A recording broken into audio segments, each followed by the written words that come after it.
Beda ġuri storiku li jorbot 4 akkużati ma' żewġ omiċidji separati.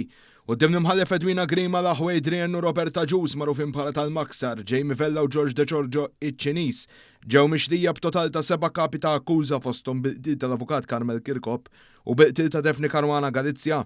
Roberta Ġus, Vella u De Giorgio jinsabu mixdija wkoll li fil-possess tagħhom kellhom splussiv kontra l-liġi jew armi tan-nar.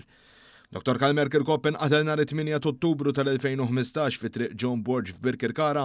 L-avukat karkarista 51 sena nqatel kisaħ u bieret b'tiri ta' arma tan-nar, sparati minnu madwar 2 metri l bogħod mill-vettura u kien instab mindud fl-art fadira dem f'garaġġ b'nofs ġismu ġewwa u saqeħ barra fil-komun tal-Binja.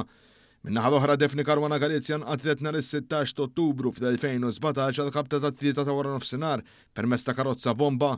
Dwar il-qtil ta' Daphne Caruana Galizia, George u Alfred De Giorgio magħruf bħala l-Fulu diġà ammettew l-eżekuzzjoni fil-bidu ta' ġuri ieħor f'Ottubru ta' 3 snin ilu u ġew ikkundannati 40 sena ħabs kull wieħed.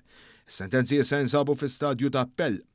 Min barra fekk fi frar tal-2021 Vince Muscat il-Koħħu kien ammetta semu fl-omiċidju ta' Caruana Galizia wara l-kabinett irrakkomanda lil dannija tal-proklama dwar il-qtil ta' Carmel Kirkop bil-kundizzjoni li jikxef kull ma jaf u ġie kundannat 15-il sena ħabs. Għaldaqstant minħabba l-proklama Muscat jitqies bħala l-aktar xut importanti fil-ġuri xi ħaġa li nistennew iżjed il-qudiem. Xut ieħor importanti hu Melvin Tewma li wkoll ingħata l-proklama biex jikxef dak kollu li jaf dwar il-qtil ta' Daphne Caruana Galizia. One News informati dan il-ġuri dwar żewġ omiċidji f'daqqa fuq għażla tal-Avukat Ġenerali m'għandux preċedenti. Dan ukoll mistenni jkun wieħed mill-itwal ġurijiet li qatt seħħew fis-sistema ġudizzjarja lokali minħabba l-ammont ta' xhieda li hemm żgedati u jekk kollox jimxi kif suppost, aktar xieħu max-xahar u nofs. Għal dan il-ġuri li qed jitqies ukoll fost l-aktar importanti f'għexieren ta' snin issejħu ma' 300 persuna biex minnhom jintażlu 9 li se jservu ta' ġurati u 6 oħrajn li jkunu ġurati riserva flok is-soltu 3. Dan fil-waqt li hemm madwar 280 xuti huma mħarkin biex jiġdu.